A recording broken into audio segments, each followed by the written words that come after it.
Good evening, everyone. Oh, wait, no. Oh, I thought it was muted. My bad. Good evening, everyone, and welcome. My name is Anna Rapino, and I am one of the co-presidents of SCASLA, here to thank you for joining us for our fifth and final presenter of our 29th annual LA Days lecture series. We're glad you all could make it and are excited to hear from today's speaker, Lisa Switkin. Thank you to everyone for being here throughout the series, and we hope you enjoyed it as much as we enjoyed putting it together. Before we begin, I'd like to thank our sponsors for helping make all of this possible. Special thanks to Colorado State University, CSU, the Department of Horticulture and Landscape Architecture, the Colorado Wyoming chapter of ASLA, and the Colorado Student chapter of ASLA. Thank you again to all of our speakers for their amazing presentations, to all of those who have joined us, to our sponsors, to Kelly Curl for helping us along the way, and to all the members of SCASLA who helped put this event together. Now I'd like to pass it along to CSU Phillips. She's one of our second-year students in our LA program, as well as the treasurer of our SCASLA chapter, and she'll be introducing Lisa Switkin today. Susu. And there you go. Hello, I'm CSU Phillips, and I'll be introducing our esteemed guest for today's LA Days, the final lecture of our series, Lisa Switkin. She is the senior principal at Field Operations, and she is a fellow of the American Association of Rome and an ASLA member. Field Operations is mainly based in New York, but they also have offices in SF, Philly, and Shenzhen, China. I'm sorry. She has a background in urban planning and landscape architecture, and Lisa is committing to improving cities through the design of resilient, holistic, and vibrant public in a vibrant public realm inspired by people, place, and nature. For 20 years, Lisa has helped shape the complex public realm projects and bring beauty, health, and vitality to environments where people live and interact, including the design and delivery of the High Line since 2004. A couple others are Domino Park in Brooklyn, Santa Monica Tongva Park, and one project that is more closer to me is the Presidio Tunnel Tops of SF, which will be coming up in July. And she served as the 2019 and 2020 president of Landscape Architecture Foundation, and currently sits on the board of the Urban Design Forum. She is a bachelor in urban planning with a focus in community development and planning in the University of Illinois, and a master of landscape architecture from the University of Pennsylvania. Like I said before, she was a Rome Prize recipient in 2008, and has taught graduate level design studios and lectured at universities, symposiums, foundations, and institutions around the world. And I welcome Lisa Switkin. Wow, thank you. It's always strange to hear someone else say that. It's really great to be here. Thanks so much to all of you. And, I'm really excited to just share some thoughts really and ideas and projects tonight, showing the work and the thinking and the approach at Field Operations. It's especially nice for me to be here because some of you may know, but Kelly and I were actually in school together at Penn, and so it's really fun to reconnect. And actually a number of the speakers that you guys have all had this week, who are incredible actually group, I have actually personal connections with, so it's really fun to see all of them, some of who are colleagues of mine who worked together, such as Maura and I back when she was at Field Operations, as well as relationships with Pamela and Diana through the Landscape Architecture Foundation, et cetera. So it's just nice to see the sort of tight-knit community. So I've been a part of Field Operations. Kelly asked me to actually just say a few things just about my kind of role in history for the past 20 years, working with a really incredible and of course growing team. And so I've really been part of the evolution from our kind of first office, which was next to the Ben Franklin Bridge in Philadelphia, to moving to New York, to expanding offices, as Susu just said, in San Francisco. We actually reestablished an office in Philadelphia. And we also have a field office in Shenzhen. So I've really seen the firm through when it was 3 people to now 95 people, from kind of primarily more speculative and competition work to built projects, and from a kind of ragtag startup company to now an established firm. And so I've really kind of been through it all. And with that, of course, have a lot of seen a lot of growing pains and of course, knowledge along the way. But one of the things that I really think has been ingrained in our thinking and our ways of working is really to always push boundaries and really expand territories. And so, we do as a practice both strive to always kind of adapt and evolve. And so hopefully you'll see that in some of the work. I'm going to share my screen now.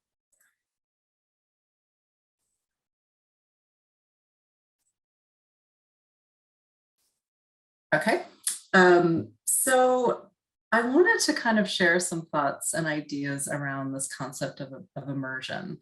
And this is really, for me, trying to think about the necessity, especially in this day and age, to really think deeply and be engaged sort of and involved in a really deep way.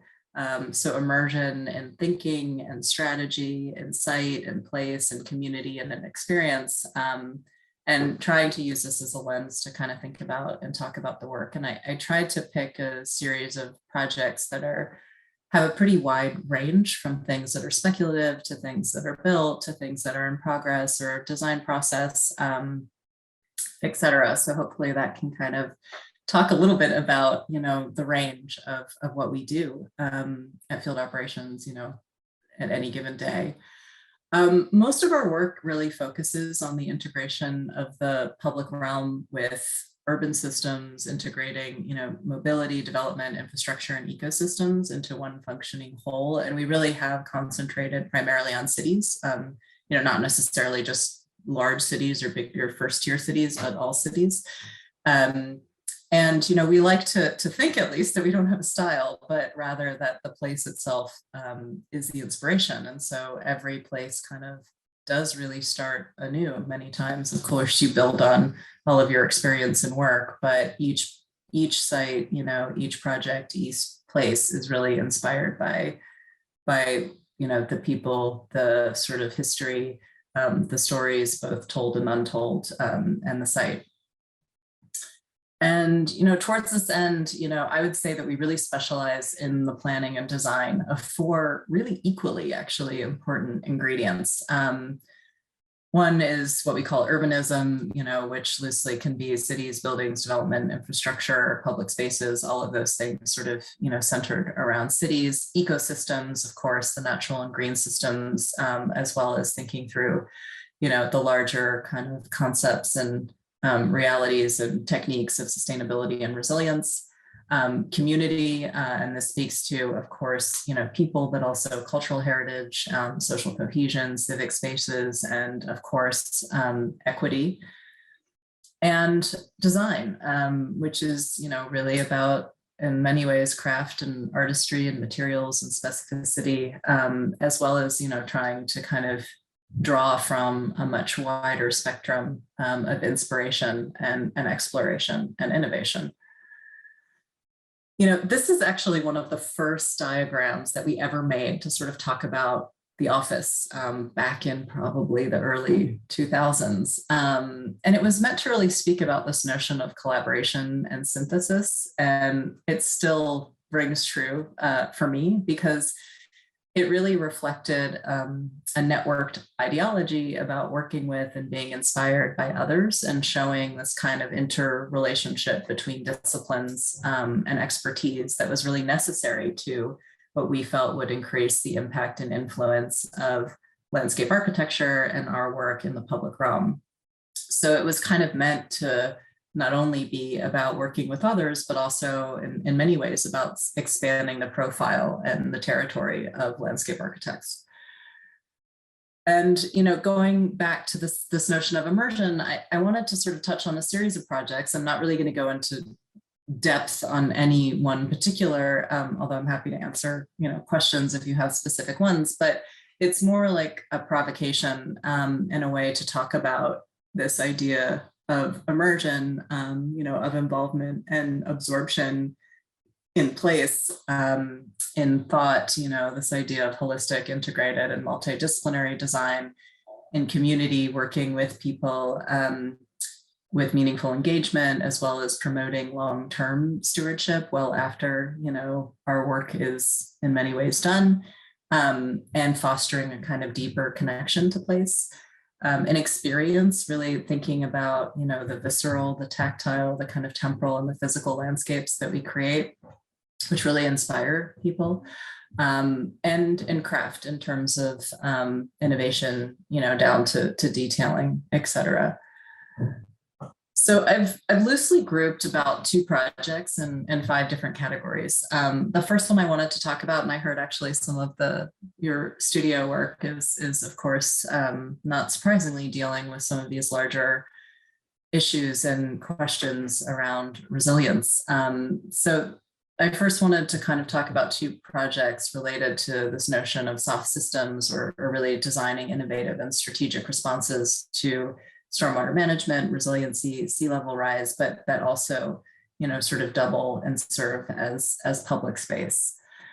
Chenhai Water City is in the Pearl River Delta, and this was mostly reclaimed land, and is primarily really extremely poor water quality in this bay. And as part of our master plan for a sustainable city, which the brief was for this competition, a sustainable new city for 4 million people was the sort of brief, which is sort of astounding to think about. We won this competition in 2010, and we really started it with this premise that once you treated the water itself could become the primary identity, resource, and attraction, kind of really changing what was seen as a negative into something that was seen as an asset and a resource.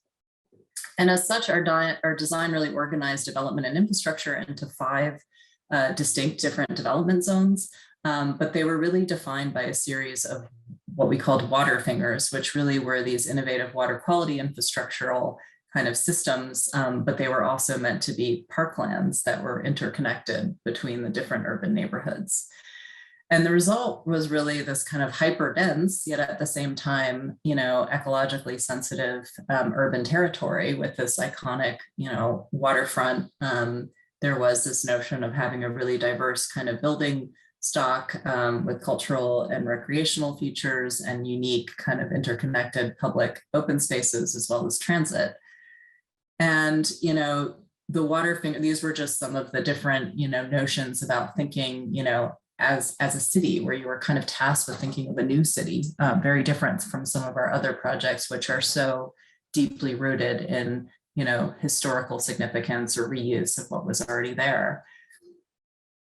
And, the water fingers were really these linear parks that were designed to collect and retain and filter and cleanse stormwater. And they were basically widening and extending from existing water tributaries that were already there. And of course, they were envisioned as being very productive. So they weren't just, of course, green and living, but they were also designed for people with varied social uses and experiences. And, these were some of the early drawings to kind of begin to conceptualize these different water fingers. And recently, over the past year, the 45-hectare Guiwan Park was the first water finger to be built. So this is now, 12 years after the competition, but still fairly remarkable. And, the design really naturalizes the existing tidal corridor. It creates, various water edge habitats through the sculpted topography while protecting against flooding and retaining and cleaning the stormwater. So this kind of shows you the evolution over those 10 years from the kind of really hardened edged that was very singular to this kind of more absorptive edge, and then the park today. And these are just some of the drawings that kind of went into thinking through the actual, grading and filtering process and how it worked in both the wet and the dry season, and finding all of those elevations, which even in the span of the time that we worked on the park, shifted actually dramatically due to sea level rise. Some images of the built park, it really weaves kind of urban programs as well as significant habitat, and it includes both freshwater wetlands as well as significant mangroves. So there are nearly 13 acres of constructed mangroves. And at low tides, large portions of actually these areas are really the bare kind of mudflats. And you can actually see some of the sort of wildlife and that's already starting to forage along those mud floods. In addition, there's this greening ratio of more than 70%. This was a requirement as part of some of the Sponge City work that China is doing.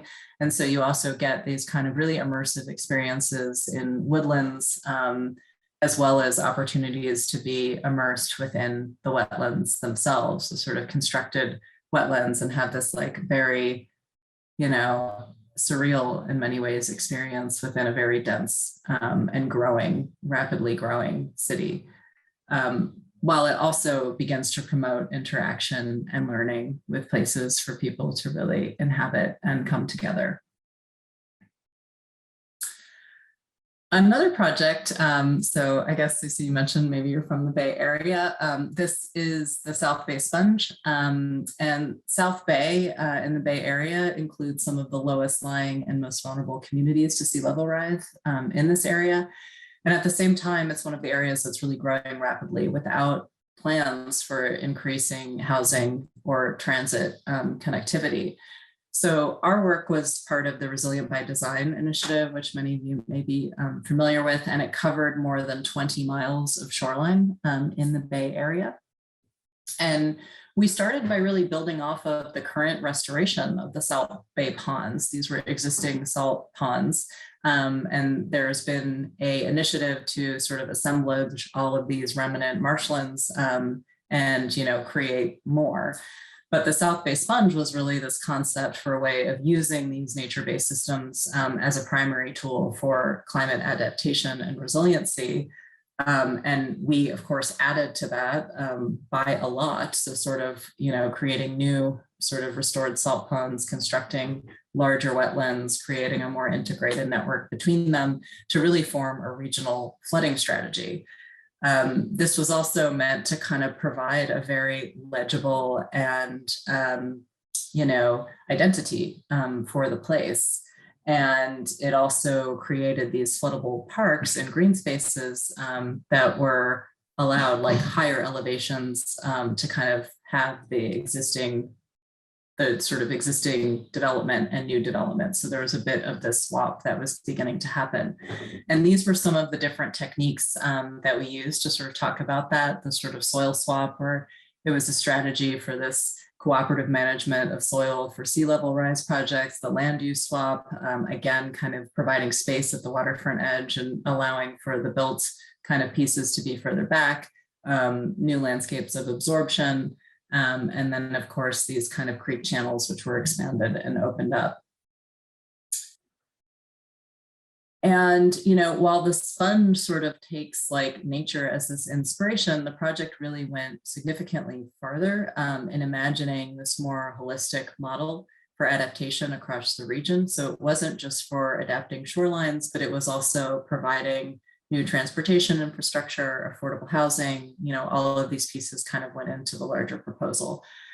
And part of our approach was also just taking the complexity of thinking through sea level rise and climate change and resiliency and really making it as simple as possible to understand through the deployment of this kind of clear and accessible metaphor of the sponge. And we worked really closely with the surrounding communities to kind of shape this living framework for adaptation. And it included this mobile kind of hub that we called the Sponge Hub that really traveled around and engaged over 1,000 different people in the different surrounding communities, sort of us coming to them versus vice versa, in order to really like spread the word and do it in a way that was fun and engaging. And one of the things here, you can kind of see just some of the exercises we did, literally sort of looking at like not all sponges are equal and different ones do different things, and sort of learning about wetlands and their, you know, all of the benefits, et cetera. And one of the other things that was actually really critical was that the project also defined a new South Bay multi-benefit resiliency district. And this was really meant to kind of unlock multiple funding mechanisms and also create a more collaborative framework for, you know, evaluation and prioritization and implementation of projects. So one of the biggest sort of issues, of course, with any kind of regional flooding strategies or resilience strategies is that, you know, you have jurisdictions and there are lines where, you know, they don't work at the scale of the watershed. And so this was kind of beginning to think about ways where you could form a new district where there would be this kind of cooperation, and it would kind of be an overarching thing that would allow for you to work around what is usually, you know, very challenging with kind of project boundary lines, et cetera, that obviously are meaningless in many ways when it comes to resiliency measures. So the other group of projects I wanted to talk about was this notion of regenerative landscapes, or really designing landscapes of time and regeneration, where the process of making or remaking or reclaiming and this kind of ongoing use and care is really part of the design. One of our, you know, foundational projects in the office, and I always sort of say it's literally a project of a lifetime, is Fresh Kills landfill on Staten Island. And it's 2,200 acres. It's almost 3.5 times the size of Central Park. And it's the largest park to be developed in New York City in over 100 years. And for 20 years, we've been really transforming one of the world's, you know, largest sanitary landfills into a new type of public urban park. And the whole idea behind this, back from the competition, was that, you know, the staging and the process of making was part of the design.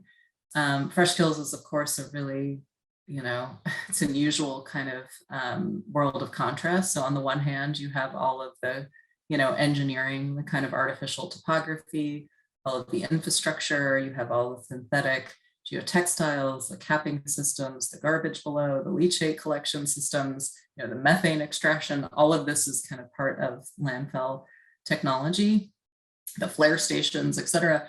But then at the same time, what people sort of weren't aware of was that Fresh Kills landfill is actually surrounded by a nature preserve. And there's a series, the word Fresh Kills is actually, kill is the word for creek in Dutch.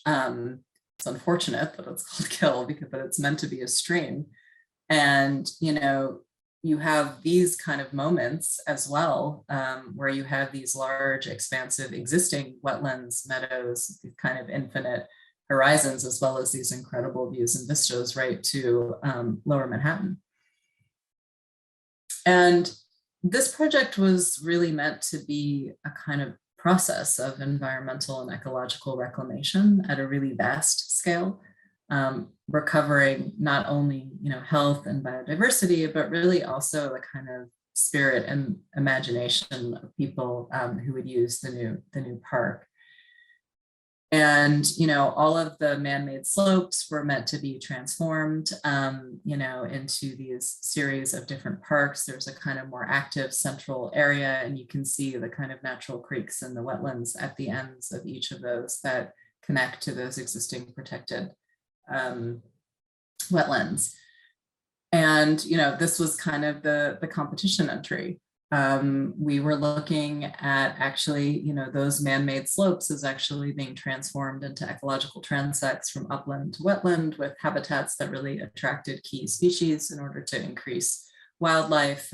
There was this idea of, you know, seed farms and composting fields and tree farms alongside, large scale wilderness programs such as camping or mountain biking or boating or cross-country skiing, all, quite unusual things to do, just a few, well, not a few minutes, but let's say 20 minutes outside of the city.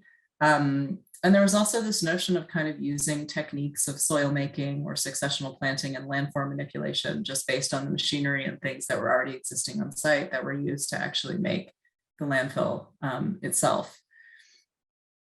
And the other part of this was really one that had to do with changing the perception of the place. And so there were a number of kind of legible and visible efforts that were meant to do that, to kind of transform those negative connotations of the land. And this included some of like the revamped sanitation trucks, as well as this kind of development of, a native meadow mix, which were meant to replace the existing cover crops on the landfills, which were primarily monocultures, as well as even the introduction of goats to kind of help control the invasive Phragmites, which had really taken over most of the landfills. And, now actually the landfill has naturalized over time, and it's become this place for wildlife and recreation, for science and education and art.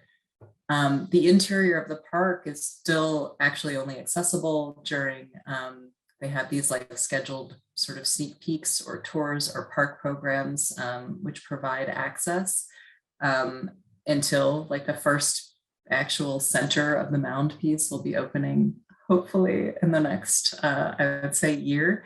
But you do have these moments now where you can witness the landfill as it is, which has been, this long-term care project of changing small things at a time, changing soils, changing cover crops, rethinking some of the drainage, et cetera.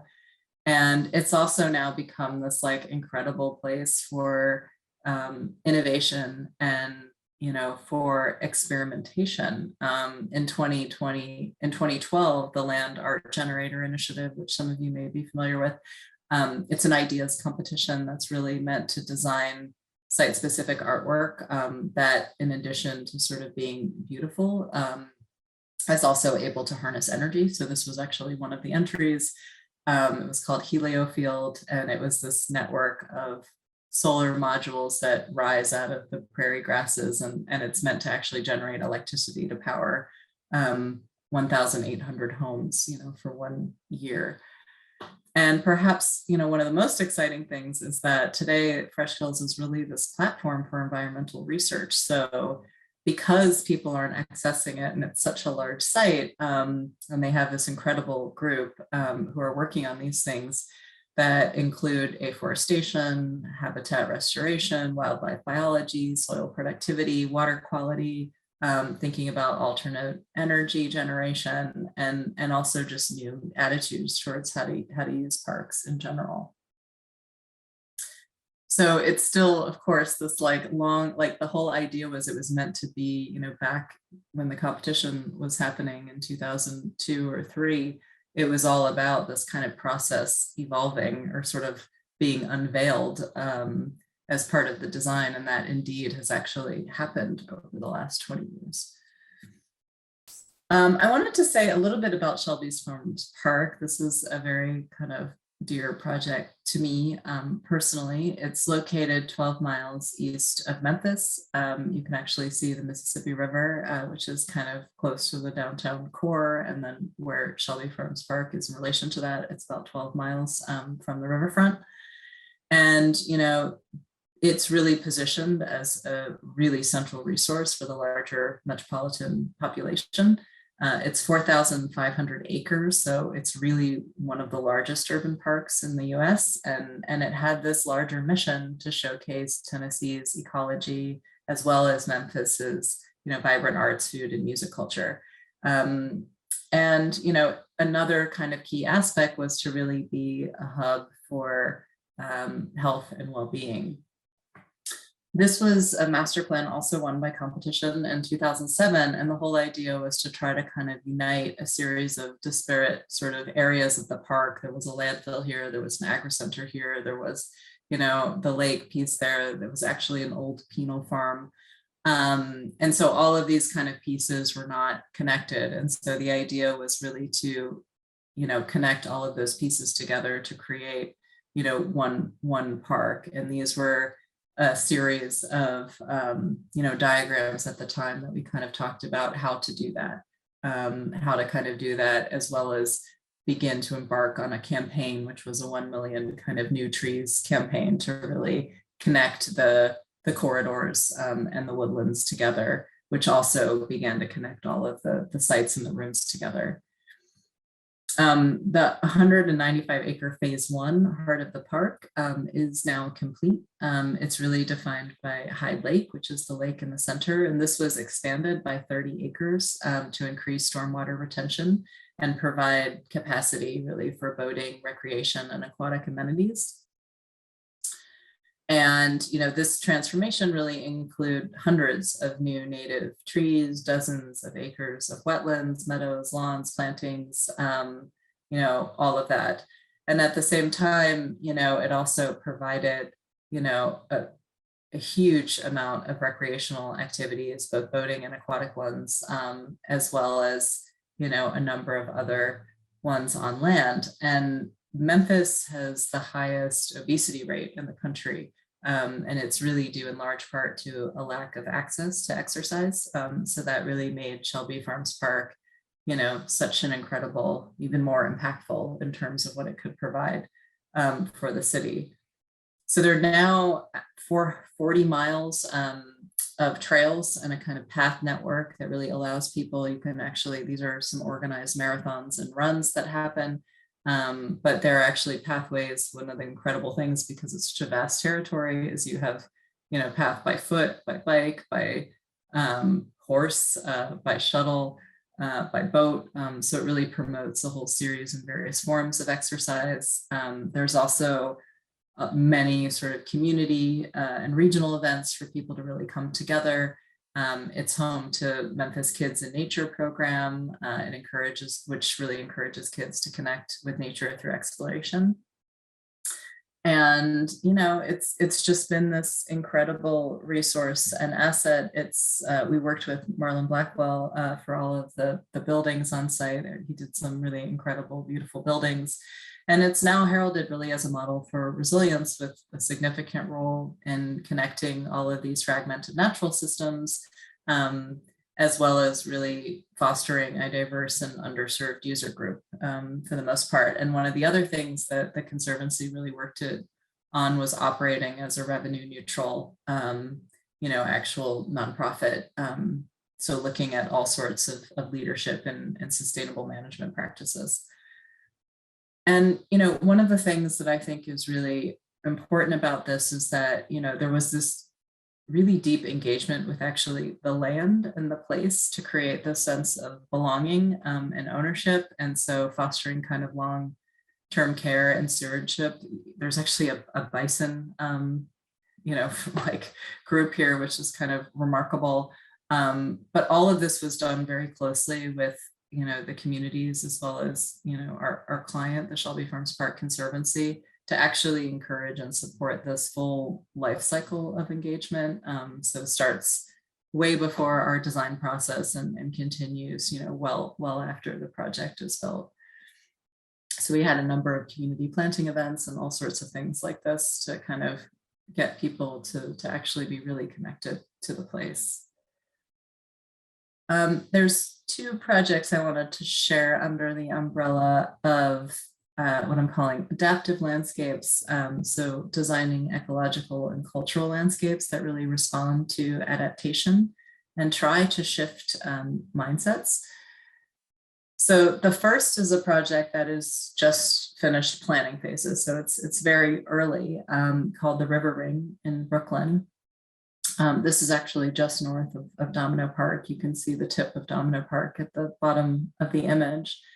And, when we came to the site, we really saw it as a really extraordinary opportunity to provide a new model for urban shorelines that would enhance access and connectivity of the public waterfront, but also to restore natural habitats and really elevate the standard for waterfront resiliency. And maybe one of the most profound things was to try to really transform the way that New Yorkers interacted with the East River. So the site was actually an ideal site for water access because it has this shallow gravel bottom. Most of the Brooklyn waterfront is bulkheaded quite high up. And it also had these existing platforms and pier structures and concrete caissons. So in New York, and most everywhere, you cannot, do fill, of course, in the river, which was meant as a protective measure.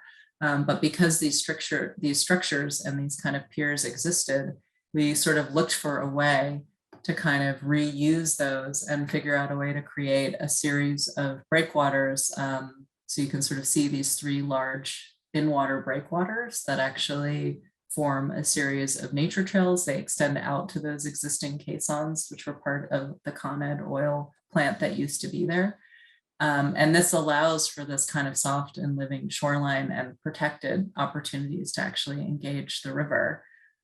So this is a very turbulent, the East River is very turbulent. There's a lot of ferries, but by creating this kind of, protected series of breakwaters, we actually created a protected environment where you were calming, the waves. And instead of building this hardened bulkhead edge, the breakwaters, the wetlands, they all sort of increase resilience by dissipating the wave action. They reduce flooding, erosion, and sustain habitat. Those breakwaters allow the beach to actually be kept in place and not wash out. And at the same time, they create these calmer waters so that you can actually have safe in-water recreation. And hopefully at a point in the future, when the Department of Health deems it okay, this could be one of the first places you could actually swim in Brooklyn. And, working with some really talented engineering consultants, we also started to look at a series of these kind of wave agitation maps. So what you're seeing on the left was before the breakwaters, and what you're seeing on the right is the blue, is that showing the sort of calm waters. The reds and the oranges and the yellows are the sort of existing wakes. And so based on the preliminary modeling of the breakwaters, and this was, the breakwaters were cited, their orientation, all of this was based on, these wave agitation maps. It actually, that the breakwaters and the shoreline design with the wetlands and the other things actually reduced wave energy by 70%. So that really underscored the effectiveness of this proposed strategy, and what was really actually, a series of relatively modest breakwaters. So you could start to see this potentially as a model, for other sites up along the East River. One of the things that I thought was really inspiring, we worked with our ecologist, and he used Jamaica Bay, which is the preeminent wetland and shallows complex in the 5 boroughs, as really the inspiration. And it's a totally different scale. I don't know if you can see the tiny, tiny red dot on Jamaica Bay, but that would be the scale of the river ring. But the important piece about that is that even at this, radically different scale, there was like the same existing conditions and key components that were shared with our site plan in terms of the bathymetry, the velocity, the salinity, the turbidity, all of those different things. And in fact, the flushing rate was even better at our site. And one of the things that our ecologist sort of was saying, one of the things you want to avoid is having stagnant waters. You want to be able to flush it. And you can see in Jamaica Bay how you do have, it's a very similar kind of form with the breakwaters, but the whole system is still allowed to flush. And this is one of the drawings that we did that was really trying to show how all of these things come together. You see the breakwaters and how they're occupiable and become these nature trails, as well as all of the different sort of underwater or intertidal habitat associated with that, the kind of interconnected loops, and then all of the constructed ecology, as well as the different wildlife and creatures that we were trying to attract. And this is actually it's very simple, but it's one of my favorite drawings because it shows this notion of a habitat mosaic. So this is kind of this interconnected sequence of habitats that when combined really provide higher habitat value than they would on their own. So the mix of the sort of upland coastal scrub and the salt marsh and tidal pools and the reef balls and these shoreline shallows, as well as eelgrass and other things together kind of create this mosaic, much of which is intertidal. And so many times is not even visible, but then reveals itself, at certain times of the day. So the ring itself was really this idea about promoting access in and around the river, and it provides this very journey that really ties together all of these different elements in the plan, the sort of the large sandy beach, the tidal pools, the salt marsh, the kind of nature trails, and these series of outposts which are retrofitted on those existing caissons. There is a significant beach here that allows people to really engage with the water, to play and explore in this more calm environment. And there was a focus really on nature and estuary education here. So there's a part, Two Trees is the developer that we worked with on this, and there's a partnership with the Brooklyn Boat Works, as well as the Billion Oyster Project and the YMCA. And so these breakwaters are not only functional as a resiliency infrastructure, but they're made to be occupiable, which is actually quite rare in terms of all of our research. Most of the breakwaters that were in effect or existing, were out in the water and not meant to be inhabited. So this was kind of, again, a new idea for how to do this, to provide access to these retrofitted caissons out in the water, as well as to create sort of double the value of the breakwater itself. And you can see some of those retrofitted caissons, some are an outdoor tidal classroom, a sort of bird hive. This is on a bird migratory, a sort of picnic grove, etc. One of the things that was also really extraordinary about that project is that it was one of, it's a private investment in resiliency infrastructure, but it's also one of the projects that was really pushing the limits with the regulatory framework in New York City, working with the Army Corps, working with the DEC and the DEP, to really increase this notion of co-benefits and show, how it could be done. So this project was an ideas competition and a kind of speculative project, but I thought it was really significant and kind of important to show. So this is the tidal basins in Washington, D.C. It's sited on former marshland on the banks of the Potomac River. And the tidal basin, as many of you know, is really a significant cultural landscape. It's a prominent attraction, and it intentionally sort of engages this competition, this ideas competition, really intentionally engaged, challenges and questions related to climate adaptation. So what do you do when you have a culturally significant landscape and, in terms of having to lift it or do these other mechanisms that are usually associated with adaptation? It's home to the Jefferson, the FDR, and the MLK memorials. It's home to DC's iconic collection of cherry trees. And, the tidal basin itself was actually designed so that at high tide, the gates would actually open and it would fill with water. And at low tide, the water would exit into the Washington Channel. And the rush of water was really designed to sweep leftover sediment away. But despite the gate system that was designed to protect it, it's actually slowly sinking, and not even that slowly. They've measured it like a ½ an inch every year. So due to years of delayed maintenance and neglect, the floodgates are no longer operating properly. And they're not allowing the kind of river to flush over the gates at high tide.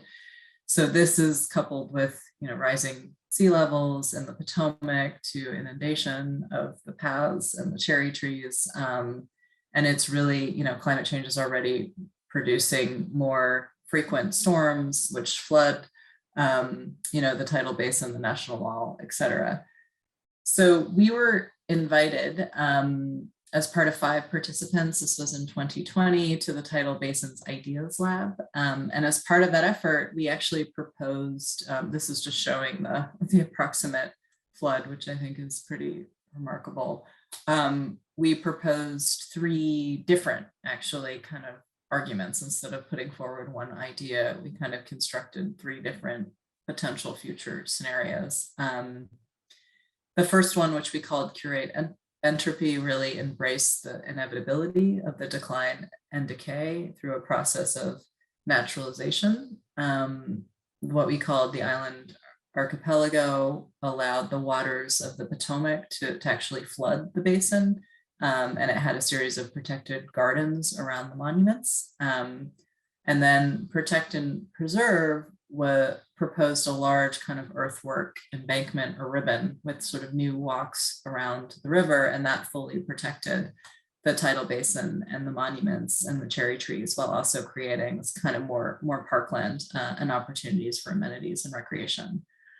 I wanted to just share in a little more detail the curate entropy one, because, you know, I thought it was actually, I mean, the imagery was just really powerful, and I think kind of sparks a whole slew of conversations, provocative conversations.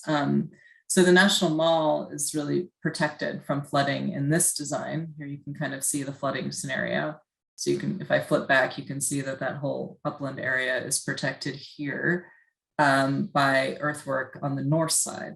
But all of the tidal basin south of that line was actually subject to flooding over time.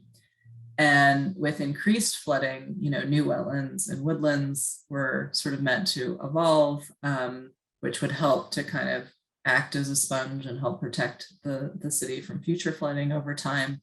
And the monuments were sort of meant to actually gracefully age and decay. And the new tidal basin was sort of meant to kind of then have this different experience of how you would actually interact with and you know, have a relationship with those monuments. You know, and you would sort of see this kind of impact of those actually decaying over time and flooding and even being submerged. And so the result was really this kind of totally new landscape, and, you know, maybe what could be called an ecological aesthetic that kind of grappled with, but also seek to kind of shift values on adaptation and beauty and culture and ecology. I mean, of course, you know, it could be also seen as something, usually monuments are something that we see as to protect and sort of keep away from all of this. But so it kind of meant to actually push forward this notion of what this means in our day and age. Two more themes. So infrastructural landscapes, these are kind of meant to be connected corridors that protect, create, or reuse critical infrastructure, enhance habitat, and prioritize public realm. I'm going to go a little bit quickly on these. So this is the Central Waterfront and Elliott Bay Seawall in Seattle. It reclaims 1.5 miles of industrial waterfront into a new public amenity, and it includes the development of a new seawall to meet both seismic standards, but also protect critical infrastructure and utilities while enhancing habitat. And this was really a once in a life. You can sort of see the existing and then the kind of proposed, and it was a once in a life opportunity because the viaduct was being removed and the seawall was being replaced, kind of two of the primary infrastructures just based on deterioration, earthquakes, forces from tides, etc. The original seawall was built in the 1920s in 36. And, you know, after an earthquake in 2001, you know, there was a number of inspectors that went and they found that like 40% of the seawall was actually, the boards had been damaged by borers, and all of the sort of solids beneath it were starting to sort of be at risk for failure. And at the same time, you know, and this is actually showing the viaduct coming down, which also had structural issues due to earthquakes, and like how that just opened up this like totally new territory, you know, what was a barrier. And I think came down, and it was this remarkable, like, even though we had been working on the project for years, when it actually came down, it was like shocking and how powerful that being removed was, that gesture. And at the same time, you know, we had been working with the city of Seattle because they had been embarking on this comprehensive redesign of the Central Waterfront. And the city saw this opportunity to kind of integrate the two separate projects, the seawall and the Central Waterfront, having to do with the viaduct coming down. You know, this was an incredibly complex sort of set of stakeholders. This was just one of the diagrams we made to start to kind of map all of the different groups and affinities. And, you know, the project really ties into the existing neighborhoods and character zones, and it also reinforces and creates a series of new connections. This is actually from the beloved kind of Pike's Place Market, taking it down to the waterfront with also the new Seattle Aquarium design. The seawall itself, I think, is really interesting because this is a place where we were super compressed. It's a tight kind of urban condition, and we didn't have the space to do these large scale kind of more nature-based solutions that I was showing you previously. And 3,700 linear feet of seawall needed to be replaced. So the idea was to try to kind of hang as many different things that we could off of that seawall so that it wasn't just an engineering and structural project, but it had a number of other benefits. And you know, this included integrating habitat into the seawall itself. So you can see these kind of textured panels we designed.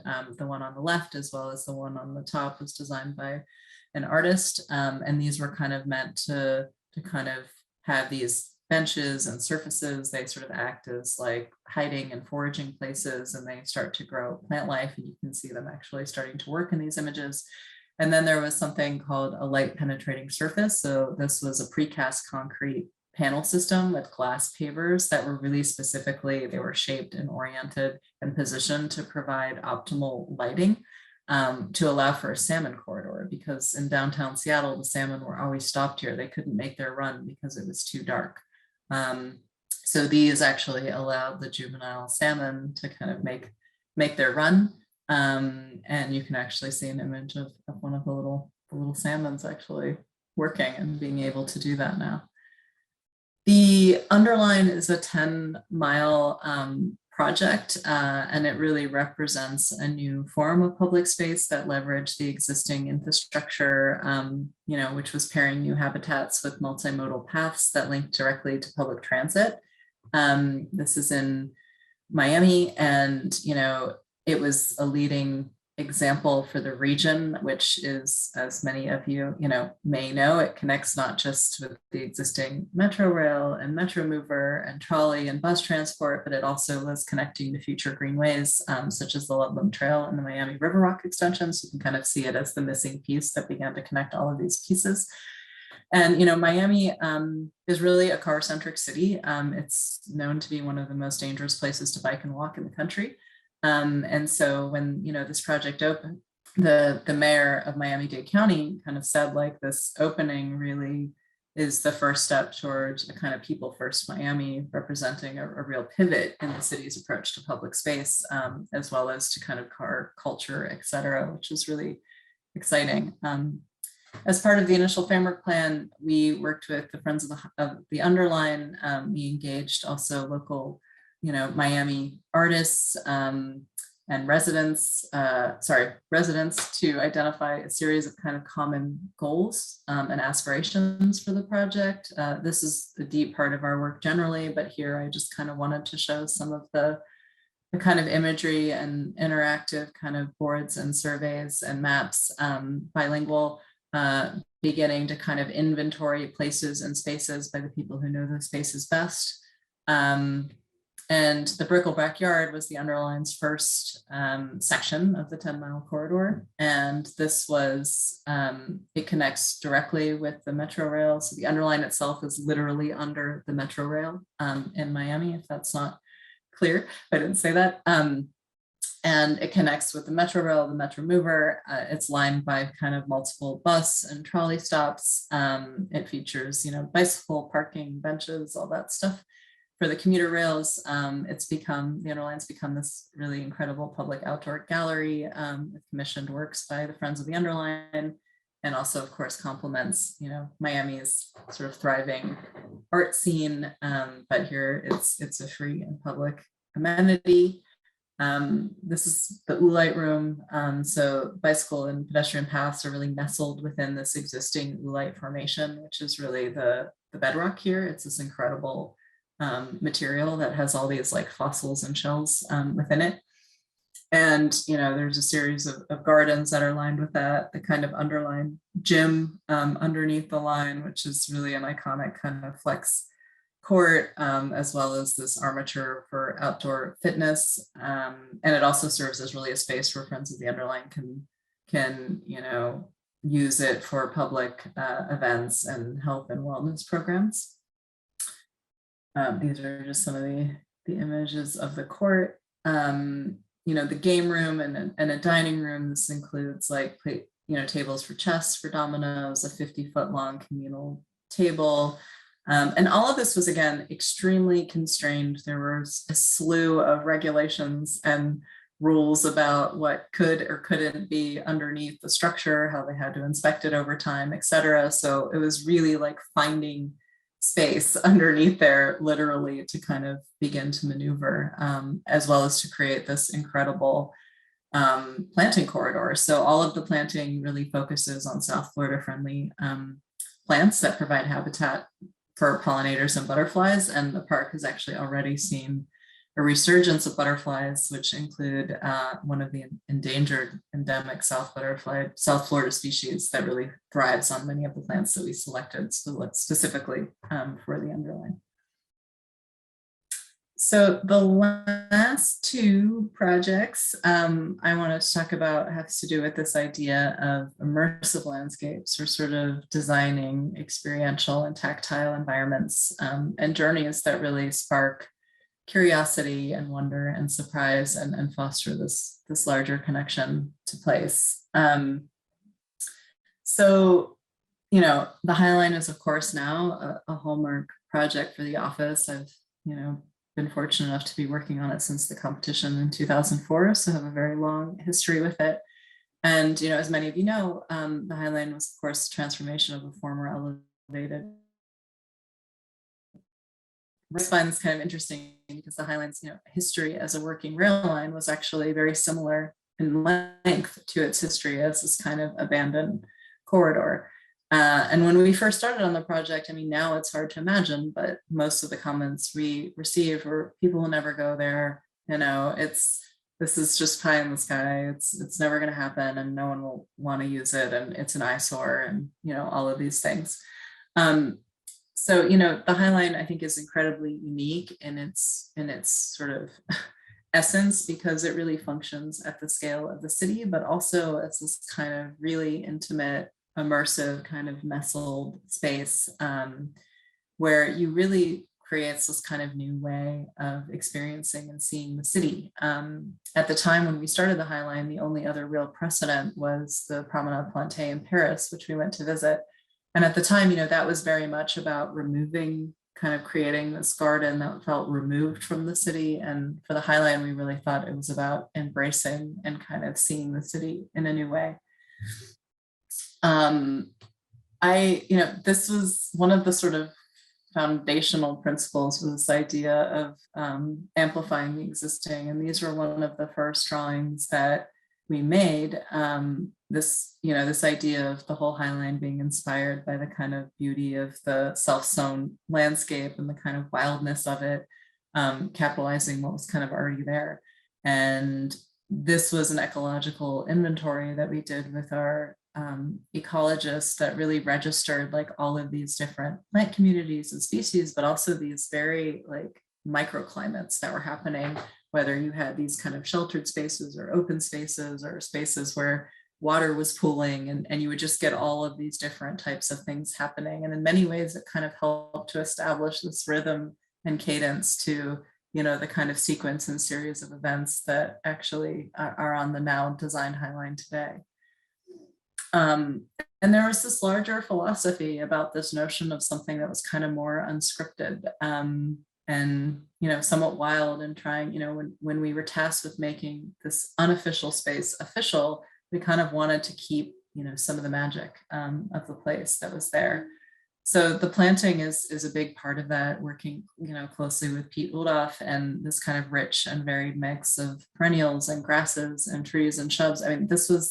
This isn't sitting in like 18 to 24 inches of soil, sort of remarkable, the sort of temporality and Pete's kind of, embrace of like the full life cycle of the plant, and his death is like part of that life cycle. And you know, there's this kind of variation in color and texture, and it's not even seasonal. It's almost like weekly in many ways that it actually changes. You know, these are kind of showing the same space and like very different types of things, down to like details of kind of, you know, growing through the rail tracks itself, etc. And the other sort of part about the Highline was also designing, you know, spaces that really were invitational in many ways, and that were kind of prompts and activating spaces, and, you know, that sort of showcased and allowed us to kind of engage in life of the city and also be seen.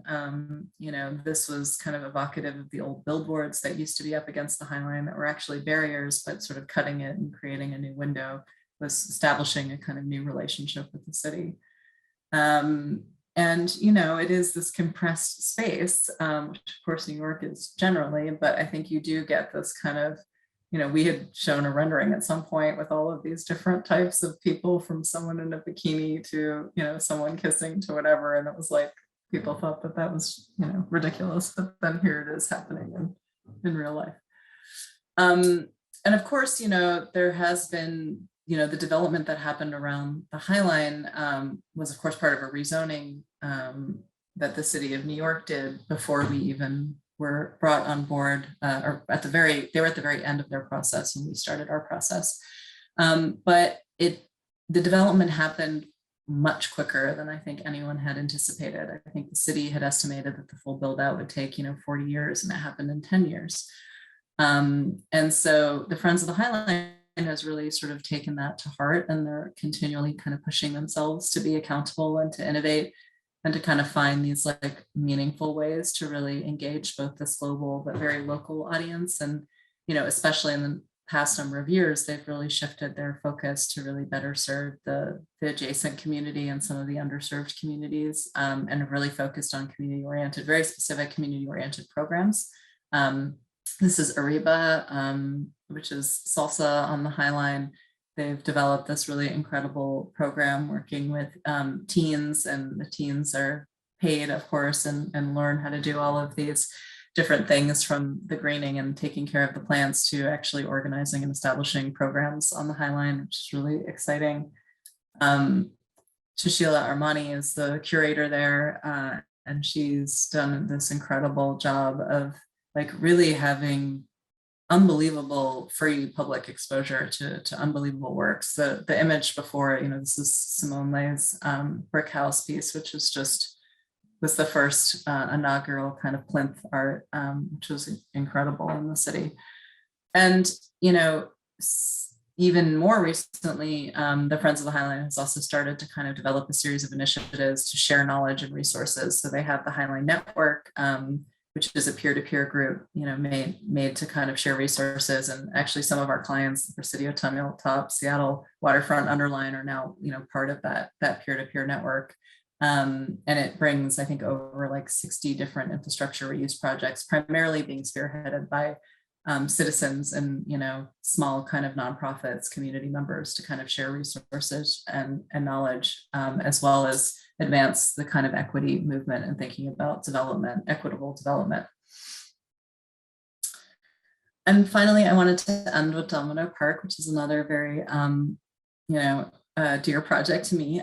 So this is the former Domino Sugar Refinery. It's really this site of incredible significance to the growth and development of Williamsburg neighborhood and the Brooklyn waterfront on the East River. And the park reconnected Williamsburg neighborhood with the East River for the first time in 160 years. This is the 5-acre park was actually the first phase of the transformation of the former sugar factory site into a mixed-use development. So kind of unheard of, where the developer would actually open the park first. They're only required to open a small piece of the project of the park with the adjacent development site. And in this case, Two Trees decided to open up the park first to kind of honor the commitment that they made to the community for public space. And also to signify that it wasn't just about their residents, that actually they wanted the community to kind of have the first, you know, relationship with the park way before any new residents were going to come in. And one of the first really important moves was actually the extension of River Street. We worked on the master plan with this with shop architects. And, you know, the idea was that the street, the sort of public street, which dead ended here, was actually a really important move to kind of signify that it wasn't a sort of private front lawn or back lawn, but that it was actually a public park. And in addition, you know, we were really captivated not only from what we heard from the community, but also just figuring out a way to kind of, you know, think about the history here, both the sort of the good, the bad, and the ugly in terms of the sugar trade, et cetera, and thinking about, you know, how to reflect that history, which ended up sort of developing into this kind of backbone of the park, which is this artifact walk. And the artifact walk, people actually always ask me like where the blue color came from. So I just wanted to show this because it was like a domino blue paint actually that were found throughout the factory. The refinery was like this massive machine, basically. You could barely distinguish like, you know, one floor from another. It was this massive machine and you can kind of see the blue color there. And the artifact walk is really, it includes over like 30 large scale salvaged artifacts, which were components of the inner workings of the sugar refining process. So these are the 2 80-foot tall gantry cranes that were restored. The columns here were actually the original columns from the raw sugar warehouse. You can see the sort of, there's bucket conveyors, there's syrup tanks, all of these pieces, which were actually left, you know, mostly in situ. And that was also, the elevated walk was also meant to kind of reinvent the catwalk experience that was distinctive of the original factory complex. Like you would walk from, like all the buildings were attached from the raw sugar warehouse where the raw sugar came to the refining at the other side of the site by these series of catwalks. And it also allowed you to kind of have this up close kind of view of the artifacts and a unique perspective from above, of course, also with the skyline. So it's meant to be this kind of nexus of old and new. And, you know, there was a really significant, there was an official kind of process, but there was also a significant grassroots process working with a lot of embedded community leaders to sort of think about the programming and the design of the park. And, you know, there was a strong pressing for the park to be family oriented. There are not a lot of open spaces. It was one of the most sort of open space poor ratios from people to open space in this community board. And, you know, there were very specific elements such as volleyball, you know, that were actually really desired by the community here. And it's really been, you know, an anchor. It's recognized as actually one of the most diverse parks in Brooklyn and has welcomed over 4 million visitors. The refinery itself is actually being sort of retrofitted. The actual facade is landmarked, but there's a new glass kind of vault inside being done by Vishwan Chakrabarty at POW and his team. And this is going to be office space. And you can kind of see that it's really the heart of the development. There was a whole bunch of stuff that was attached to this that sort of revealed the chimney, the kind of symmetry of the old building. And it's also really the spiritual sort of heart of the park. And here there was a strong kind of desire also to create the stronger connection to the water, the series of water features, the fog bridge, which actually allow you to go to look through to the existing wood piles, etc. You can see the volleyball court, the old sort of syrup tanks, and Two Trees is the developer. This was actually one of incredible piece by Mark Riegelman, the artist that we worked with on this playground. And you know, Two Trees actually now operates and maintains the entire park too, so on their own dollar. More recently, you know, the project has also been a real resource during the pandemic, and of course, recent protests that are now not as recent going. You know, the park was able to it was the first place to deploy these kind of quick, effective tactics for the circles, which then became a model all over the world. you know, and it was a place where there were numerous people coming together in protests and to have vigils for George Floyd and Breonna Taylor. The community is, Domino Park works very strongly with El Puente and Los Soros, and has designed programming that's very specific to this community. And more recently, they've actually partnered with the Billy and Oyster Project to kind of do water quality, a new water quality lab along the waterfront. So it's a really great way to connect to residents and visitors, but also an opportunity to kind of get a baseline understanding of water quality in the specific areas and sites where the Billy and Oyster Project is actually considering some of their larger restoration efforts. So that is it. I just, you know, I think that as designers of the built environment and kind of now and looking to the future, you know, I do feel that our work like absolutely needs to foster environmental health and resilience, social interaction, public well-being, and connection to kind of place and community, and be in order to actually be recognized as essential infrastructure, which of course may seem obvious to all of us that parks are, and maybe there's been a greater appreciation of that over the last number of years, but to many it's still seen as additive, not essential. And I think in the work, you know, we really strive to, you kind of, well, I kind of separated the projects into different things. You kind of always have to be designing for all of those things. And at the same time, arguably also to kind of inspire and enrich people's lives and weave together the sort of cultural and the physical, and you know, in order to kind of foster this longer term care of really the land and the water, as well as to respond to this, you know, all of the challenges of our day and age with climate change and climate action. So that's it. I welcome everyone to ask questions or however that works. You tell me.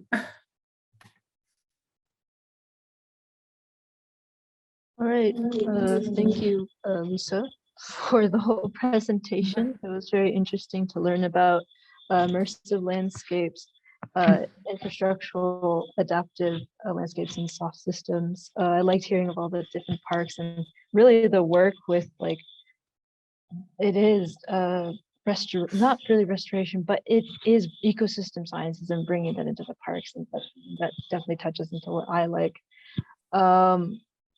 I have one question from the audience that are in the Q&A, and this is the time for any audience members to, if you want to type in a little question into that Q&A section, so we can make sure to ask that. For the first one, we have, for the underlying project, did field operation get a graphic designer for the typeface, or is it done by field operation? No, we actually worked with Hamish of Order. If you guys know that firm, it was, I think he was originally a spinoff from Pentagram, but he's amazing, Hamish Smythe. So yeah, I mean, I should say outright, like all of these are, most of the ones that I shared are massive projects with very large consultant teams. It's not an I, it's definitely a we. I mean, in terms of our own internal team, let alone, you know, all of the people that we work with. And, you know, many of the ones I showed, we were the prime, which is, you know, used to be more unusual. Hopefully it's a little bit more usual, where we're leading the project and the work and all the consultants are under us. But it is definitely, you know, a lot of talented people coming together. Awesome. Next question is, what is your favorite part of creating and in a resilient landscapes? Good question. I mean, I look, creation is not like, it's such a messy process. So it's not like it's not like there's a singular part of the process. I think for me, I have this moment or moments usually in a design where I can actually, like, I almost dream about it, or I can see it in my head. And it's when I kind of have this energy of looking at a place and kind of seeing the potential And, that spark is always like really exciting. But I think for the resilient pieces, it's just, there's so many layers. And in many ways, it's actually grueling work. Not only just to kind of figure out how to maneuver in the larger political and regulatory environment, which can be incredibly deflating, to say the least. But to also keep the vision. I mean, I think you're always balancing that, like all of the can't do, no way. And then also trying to put forward, something inspiring and visionary, and visionary, not in like a hand of like the designer visionary, but I mean like just visionary in terms of the holistic thinking of the impact that something can have. So I don't know, for me the best part is actually always seeing people use the site in ways that I never could have imagined. It's like not even the making of it, it's like seeing how people make it their own. So that relates to my next question that I have that I wrote down, is with all the restoration and I guess reclamation projects that you have that we've seen, what changes have you seen in like the communities surrounding these areas that you wouldn't normally expect? Yeah, I mean, it's quite different, I would say, for each project. Of course, there's been gentrification in some places. I think knowing all of us kind of being much more proactive about that and thinking through it, before versus after. Like, for example, with the High Line, and I had sort of mentioned, that, I mean, the High Line was meant to be it's the public piece of it. And I feel like sometimes it gets the brunt of like, and I'm like, wait, no, it's that they like created these crazy, rules for like towers that could be yay high. It's not like the little High Line, which is like the public part of it. But there's all sorts of questions around being much more proactive and not shying away from those conversations, but actually figuring out how to,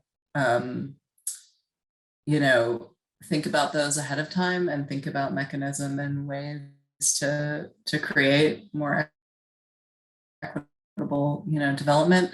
I think in many ways, there's been these like really amazing relationships that have happened with communities where like they've kind of, like for instance, in Domino Park, like the relationships with El Puente and like, which is an incredible community organization, and all the local hiring that they do through, another local St. Nick's, another alliance, and other local organizations. It's actually sparred like this really great cycle within the community where now the community is like was engaged and now we're working in the park and then are training others and then we're opening small businesses around the park. So but all of that usually has to be very intentional. It doesn't like usually just happen. And so I think, where we have had more inspired clients and developers who are really engaged, and cities sometimes who are really interested in that, being really intentional about how you incentivize and how you do that type of work.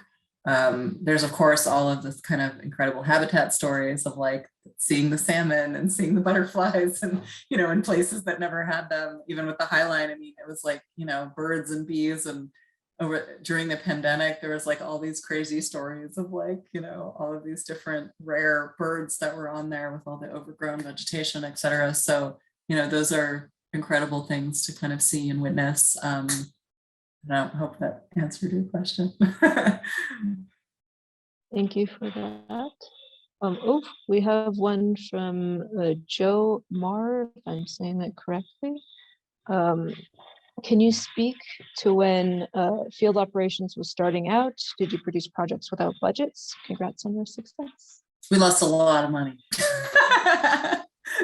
I mean, no, I mean, I think when you're starting out, you're hungry. A lot of the first projects were not actually, even though the firm was formed in 1998, I think they were speculative projects. They were competitions. They were like things like that, where it was much more about putting forth a series of ideas. Downsview Park was like one of the kind of foundational competitions where we were second place. Fresh Kills was the one that we actually got first place, and it was actually why we established an office in New York, because it took 2 years to negotiate that contract with the Parks Department. And then, we started the New York office when that started. There were many projects. I mean, we worked on the Philadelphia North River corridor, which I feel like was a master plan that was, I don't even want to say how little money it was at the time. I think that, of course, there were even now, actually, I think people may think that we just have these massive projects with massive budgets, and I just showed a sampling here, but there's a huge range of work within the office of things that are, at all different scales, some that very tight budgets, some that, do have bigger budgets. It's really that range. I mean, we try to embrace like the full range of work, actually, in many ways. Thank you for telling us. Definitely what was it? The very no money kind of I know. at the beginning. Oh my goodness, that is difficult. We have a question from Oliver Shi. For the success of Highline, other cities are trying to have their own Highline, but it creates problems of less vibrancy on the street level. What do you think about this fever of Highline? Yeah, it's a great question. I mean, I'm always like kind of a little bit dumbfounded by people who want to create a new one. Like the whole point of the project was about reuse and about like kind of looking at what's there and rethinking it.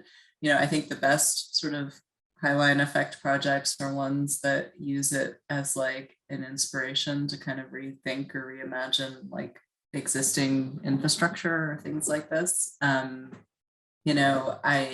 In a place that like New York, where there's certain density, we haven't had that issue of it sort of taking away from street life. In fact, it's actually added to, I would say, street life and other locales and cities. I mean, it's not, the thing about the Highline was it was so specific to that place. And as I've mentioned, we've done other types of projects, but each one, it's not like something you can copy and paste. It like very much has to be bred out of, where you are and what the assets are and what the issues are and what the challenges are and all of that. I think it's very strange. Sometimes we will get calls and people will be like, well, I want a Highline. And it's like, well, what does that mean?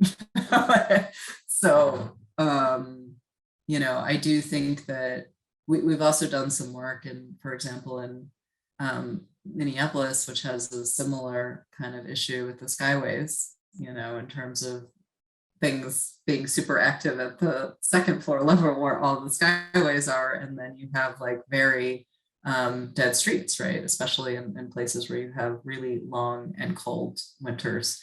And so all that activity is happening because people don't want to be outside, for 6 months out of the year or whatever. Similar things, I've read about in terms of San Antonio and the Riverwalk, where like a lot of the intensity and the kind of vibrancy is down in the Riverwalk versus on the streets. So I think, every city, every place, not even city, would have their different trade-offs, I guess, that would happen with each of those. I mean, the Highline, I think, again, it's at the time when we were doing it back in 2004, it was a lot of parking lots. There were, of course, a few different residences. Everything, the Highline itself and everything, an easement above the Highline is owned, by the city now. It was given over by the CSX rail company. But everything below is private. And so, you could still have development underneath the Highline, et cetera. And as I said, there was a kind of density there in Manhattan, and the Whitney and like these other institutions coming in, it kind of increased foot traffic. But that's certainly not the case in every city. So it definitely is an issue. And I just can't I don't want to make like a judgment call as it's bad or good. It like really depends on where you are and what you're doing. I definitely see that as like a city specific type of from Carson Cooper we have, as our work becomes more prominent and popular within large urban areas like New York, do you think government and regulatory bodies are becoming more available, accommodating, and cooperative in the permitting and financing processes to make these amazing spaces a reality? Or is it always a bureaucratic battle? I never like to use the word always or never because I feel like that's not ever possible. Again, it actually really depends. There are some really progressive people in, different agencies.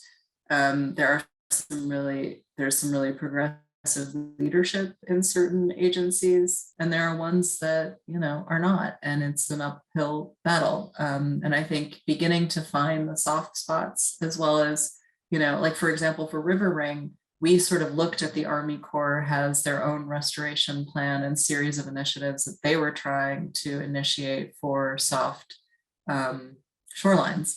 And so, we looked at their criteria. We sort of spoke in their language, how these things were checking all of their own boxes in terms of like that initiative. Same with the DECs and the DEPs. It's like trying to kind of go through their own values and missions and places where they're trying to kind of showcase things to make things work within that framework, but also allow it to kind of open up the framework a little bit. And depending on where you are, who the leadership is, what your working relationships are, it changes. I think the hardest thing for bureaucracy and agencies is this notion of precedent. And so, and many ways, especially the organizations that, after all of the polluting of the waterways and et cetera, like there were all these really stringent measures that were meant to protect, right? But now they're also sort of becoming things where like because they're meant to protect it, you end up having all of these bulkheads because you can't go in the water, and like there's like a less of an appetite to sort of think about, okay, what if you were doing quote unquote good, like what if you're improving the condition, because they've been in such a defensive position where they're just trying to stop the worst case scenario from happening, the polluters and this and that and the other. I think the conversations are opening up through a lot of different advocates, whether it's environmental advocates, whether it is landscape architects, whether it is engineers, et cetera. I think there's definitely hopefully a growing kind of knowledge base in terms of the value of nature-based solutions, et cetera. In many places though, you just don't have the space to do it. And so then it's not like I think there's this kind of notion of like, oh, there's like the gray infrastructure and green infrastructure. When in many ways, it's actually a combination that ends up happening. It's not pure on one side or the other, So I think being able to kind of like know the system, know the rules, and like then figure out how to, bend them is, but there are plenty of times where, we are putting forward ideas that are just shut down time after time again too, but you gotta keep trying. And I do think the mind shift is starting to, I think there's a little bit of I'm seeing in the 20 years I've been working on like the New York City waterfront, there's definitely been a shift in thinking. So that is optimistic. Definitely good to hear. Yeah, that's something that's been like cracking my mind a little bit. And then we need more landscape architects working in those institutions. Exactly. See, there you go. And you are starting to see that actually, like a lot of the younger generation and whatever are actually starting to be more active on the policy side and on that side to help actually, in many ways have more influence and kind of, impact by helping to, from the inside out, like open up that, that work. All right, I have a question from Mariko, and I don't want to pronounce your name, like last name wrong, but such a great project. Thank you for sharing all in detail. I'm curious to know the involvement of ecological/environmental or planting consultants, and the most important role being a landscape architect, how to work with areas that we are not specialized in. And this also comes with another question from them is, in other words, if LA work is 10, I wonder how much weight other consultants will be deep, I'm so sorry, deep understanding in, is it design? Sorry, asking people from behind. Oh, and design with ecology and environment is making a project so strong and promising. Sorry if that Yeah. comes across kind of No, I think I understand the question. I mean, it's kind of talking about the role of ecologists in some of these projects, right? And I mean, in a nutshell, depending on the project, I mean, in terms of where we're priming, I mean, sometimes the ecologist has a significant and small role, and sometimes they actually have an enormous role. It totally depends. Like in some of the projects I shared, for example, on River Ring, we're working with e-design dynamics with Eric Rothstein, who's incredible. And we've worked with him on a number of projects. And, you know, I don't know, like out of the scope split, he might still be a smaller percentage, but, you know, the information and the kind of thinking and then the actual, you know, developing of like all of these things is something that we do, you know, work very closely together on. And it depends. There are other projects like in Fresh Kills where it's like a huge part, the environmental engineering and, you know, ecology were a huge part of the quote unquote kind of scope and fee. So it's not a simple answer. I guess it's also project by project. And I guess it goes back to some of the values and the missions and the sort of larger essence of what each of the projects are trying to establish. And, you know, usually those do work together. And so if it's a huge priority and, you know, it's a huge amount of the actual scope, then, you know, the ecologist is actually much more central to the design versus in other places where they act more as an advisor. And we've kind of used it in all of those different formats, depending on, you know, the project, et cetera. But we work very closely with many, with ecologists for much of our work. Not all of it. I mean, I didn't show you some of the super hyper urban projects, which we do have, which don't have much of that involved.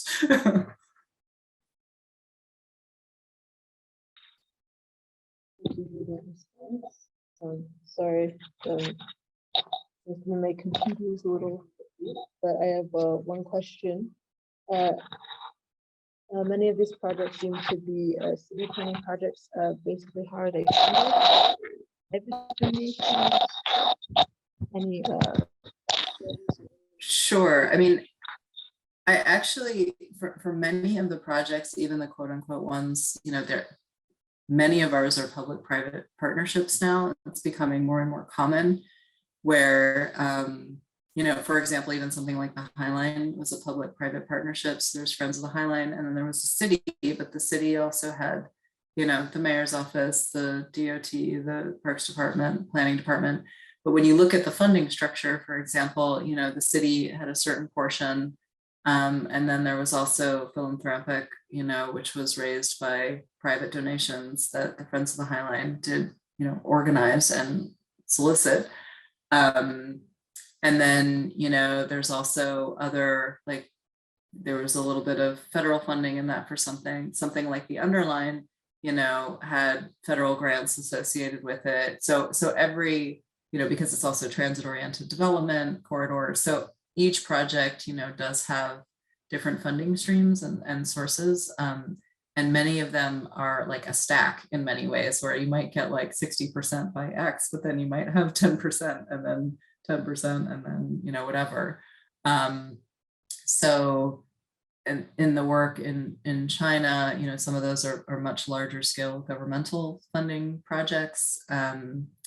And, you know, something like the tidal basins was, you know, speculative. And so that was not a funded project.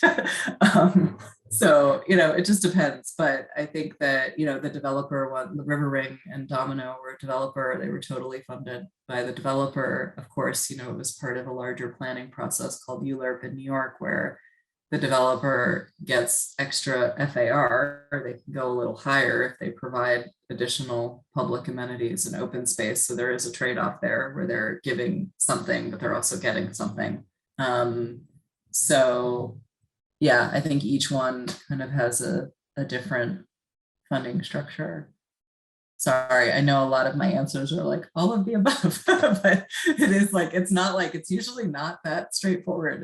It's very rare where we just have like, okay, this is just, I mean, sometimes it is, but where I think in this day and age, just as like everyone's diversifying like work and their like financial portfolios and everything else, it's like, it's coming from a lot of different streams, and you're tapping into different things. You know, there's been a lot of projects recently that are, you know, trying to look at some of the infrastructure bill money, et cetera, or some of these like, you know, resiliency sort of, you know, funding and things like that. Unfortunately, I think a lot of the infrastructure money was kind of going to shovel ready and delayed maintenance projects, deferred maintenance projects, but hopefully there's still room for it to really be targeted towards some of these new innovative types of projects. All right, thank you for that. And we're gonna end with this one last question from our co-president. Do you find that in the current climate of design, that the clients your office is working with are seeking out more of these deeply related and immersive design strategies for their concepts and projects?